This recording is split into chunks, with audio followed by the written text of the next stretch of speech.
So this is our first Polaris podcast, and I know podcasts used to just be audio, but we're going to go ahead and add video. So we have Brooke with us here today from our U14 Navy, now U14, right? Just a week ago, you guys were U13s, and now you're U14s.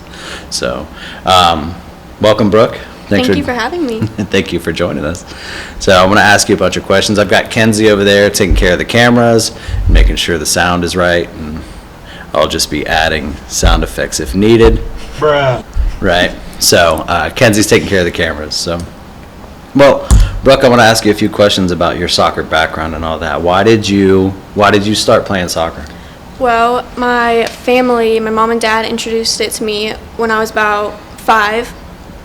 I started playing co-ed, and I've loved it ever since, just like learning how to play the game, playing with different people, how they play, how the coaches teach us is all like, it's different with every coach. It's very much so. Yeah. Very much so. So why do you keep playing? What makes you keep coming back? A lot of things. Teammates are a big one. Just having them around, it's like a second family. And just the game, like learning how to play with other people, learning how to make the next pass, like how to shoot, all those different things that, sorry. Yeah, no, that's perfect. There's so much, and I don't think we ever really get to the point where we all learn it all. I've been doing this for 45 years now, and I'm still learning a lot of stuff every day. So there's so much to learn. So how long do you think you'll keep playing? As long as I enjoy the game. Yeah. Like, I would like to play into high school, and into college. It depends on my academic course, of course. What do you want to do for a living? Do you know? I've been into architecture recently. Really? Yeah. What's like what? What do you want to do with that? I don't know. I like just seeing like the different buildings and like just stuff like that, like how to create buildings like that. That's cool. That's fun. I have always kind of viewed the game in a few different ways, and there's 5 pillars of the game, and in that is technical, tactical, physical, mental, and a lot of coaches will say 4, but I like to say 5, and the 5th one being social. So technically, what have you learned? Like when you think about how you play, how do you think about your technical side of the game? 7. Trying to like see how I can phrase this. Don't worry, you can't get it wrong. Don't worry. You're super technical. You know, I've seen you with your first touch and juggling and skills like that. And so, how do you view yourself? Do you view yourself like a more technical player? Yeah, like just getting around people 1v1 or with another person 2v2, like trying to find what move to use next, or where to pass the ball, knowing where to pass the ball and like when, I'd say. And that kind of gets into the tactical side too, the technical and tactical side. But what about the physical side? You got a couple kids on your team that are kind of brutes out there, right? We got some thugs on our team. Right? How do you view your game? Do you view yourself as physical, or do you kind of avoid that a little? I'd say more technical than physical. I'm not as physical as other girls on our team, but like it depends on the situation. Like if we have to go into a battle that like pushes us forward, of course I want to go into that hard and win that battle. But otherwise, if we're going forward, I like to be more technical, not just running through people, but like finding a way to get around them. Yeah, I'd say that for sure. I never see you shy away from a challenge either, so that's always good. So what about the mental side? How do you feel when you're playing? Do you feel comfortable when you're out there? Yeah, I feel really like I try to keep as calm as I can when like trying to find the next like best pass, or knowing like where everyone is on the field so I can make the best pass to my teammates, and just deciding what to do next is like one of my big things that I work on. Yeah, and you're very good at that. Very good at that. All right, so we were talking a little bit about the 5 pillars, and we were talking about technical, tactical, physical, mental, and we got onto the social side of it. And although you did touch on that a little bit, how important is the social side to you? I think it's knowing like the relationship between your teammates. You get to learn how they play and how you should play with them, so you're both feeling like your own momentum of the game. Getting to know them better, like just being friends with them is like, and talking on the field is important too, because you know how you should talk to them either it's like, be it like, get ready, like, let's go, like, we got this, is very important when you're either down or you could be winning, just keeping up the momentum. It's very important. What about off the field? And I'm going to skip around on my questions a little bit. What about off the field? You guys played in, your team in the past year played in Indianapolis, Virginia, played in Philly, played in Colorado. And whenever you guys travel, you guys do all kinds of stuff. You went to Colorado Rockies games and Rapids. You guys went tubing. You went hiking. You guys went to Philly and ran up the steps that Rocky ran up in the movie. How important are those moments when you guys are off the field together? Very. It's a bunch of memories that, like, it just builds up our relationship even more, makes it more powerful when we're on the field. And on and off the field. Yeah. And you guys have gone through some things sometimes that aren't even necessarily soccer related. I know even our trip to Colorado, we had some issues, right? And a little bit of drama. I got thrown out of a game and a couple of things went on. So how do you guys get through that kind of stuff? Is that important to be together through the tough times too?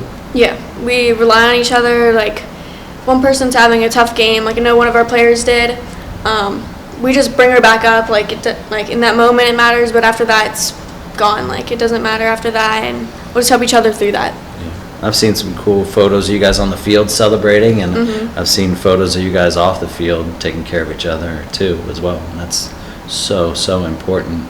So when I know as we're talking about these things, and we talked a little bit about what you want to learn, is there anything you're focused on improving right now? Anything that you like, I really want to learn about this?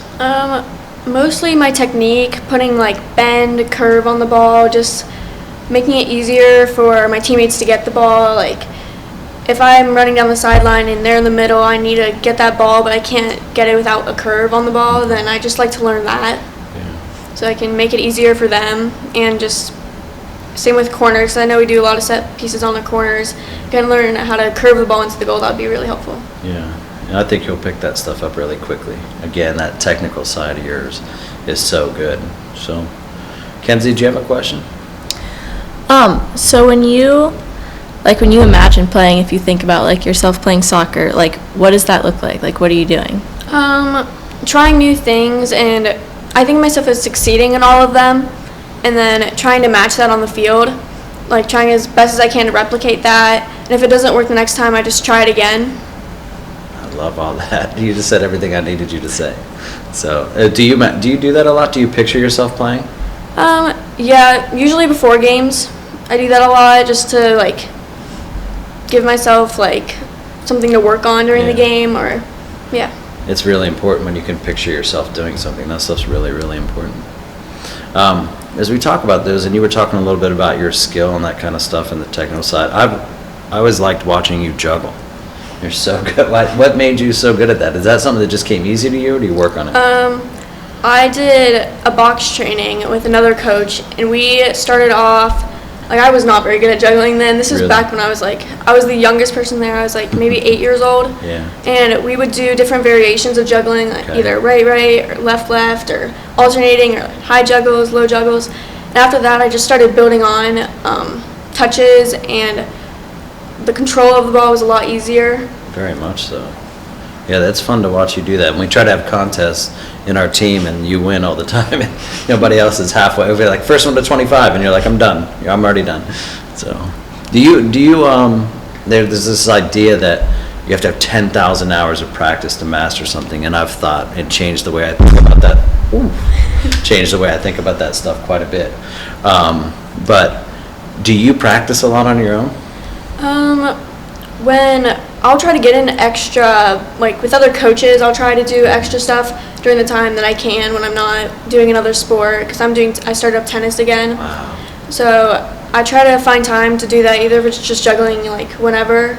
I did work on agility for a while, but going places like Colorado and all that, it's just been really busy. Yes. But I try to work on just any other thing outside of practice that I have time for.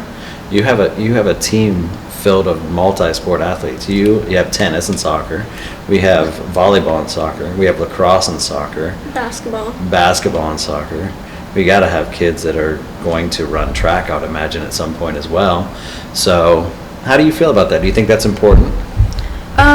Yeah, I feel like you shouldn't just be like dedicated to one, but like I feel like you should have like multiple choices. Like if I play tennis and like if tennis was my main sport and I didn't like that, I'd like to have an alternative like soccer that I enjoy both of.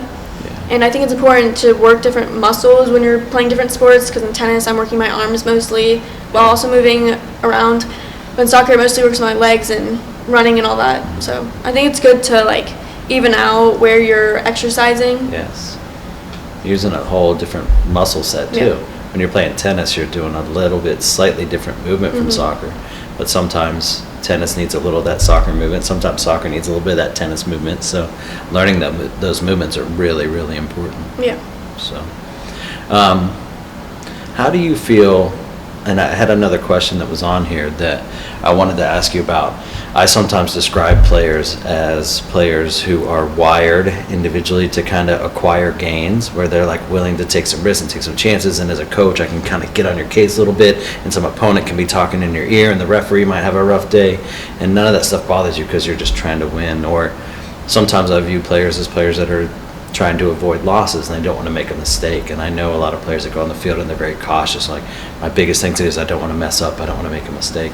But I view it's probably a big spectrum of things. Where do you fall on that? I'd say more on the acquired gains, just because like when I imagine myself succeeding in those situations, I want to bring that onto the field where I try not to make a mistake, or I don't try not to make a mistake, but like I try even though I might make a mistake. So even if I do make a mistake, I'd like to try it again, and I don't want to avoid making mistakes, because then that doesn't help me learn and build as a player. Thank you. So I'm going to have you host the next one of these. You're saying everything I need you to say. So, and I do view mistakes as different than other people view mistakes. A lot of people think if they have a bad pass or they shoot and miss, that's a mistake. Yeah. And for me, that's part of the game. And I always say if you're supposed to shoot and you don't, that's probably the mistake, right? Yeah. And I do, and I hope everyone understands this. Even the old school mistakes and the way they're defined, I want you making mistakes, especially in training and in games. Yeah. There will come a day when I'm going to ask you how you did against a certain team, and you're not going to remember, but you're going to have taken on what you learned, and that's important. So what are some of the things that, is there anything that you want to make sure you said? Anything you got to lay down you got to put out there and say, Real, Colorado, we're coming for you next year after a 5-5 game loss? I think it's just important that we like just build as a team. Like we definitely like progressed as a team since the beginning of the season. We've learned so much. That's good to know. Now Yeah. I'll keep my job. What else? Keep going. Like speed of play has been a big thing. The Bangu has been a big play that we've worked on, that we've had many chances. Our corner set plays. Recently we've been learning about pressure, like when to press, compactness.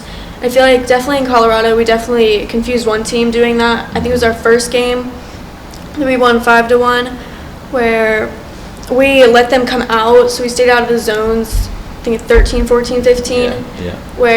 which is like outside of the 18-yard box, and then we just pounced on them there, and they got really confused, or they would either kick it to us because they had no other plays, because we were covering them out wide or in the middle, and then we'd gain control after that and then move forward. It's fun when you practice something and then you do it and then you see it working. I've always liked that. And it's fun. Sometimes it doesn't work where it just happens that quickly. It's always nice when you can kind of see it work right away. So, yeah, you guys have been great. You guys have been so much fun to work with, and it's a goofy team. You guys, you guys make me laugh all the time. So you guys work really hard, great little players, and fun to watch. So, Kenzie, you got anything over there? I think I'm good. Brooke said it all. She did. She said it all. So, all right. Well, I want to thank you again. This is our first one, so I had no idea how it was going to go. And we're going to find out if the audio and the video worked and all that. So, thank you so much, and thank your dad for bringing you out here today. All right. All right. Enjoy the rest of your day. Thank you. Check you later. See ya. Thanks, Kens.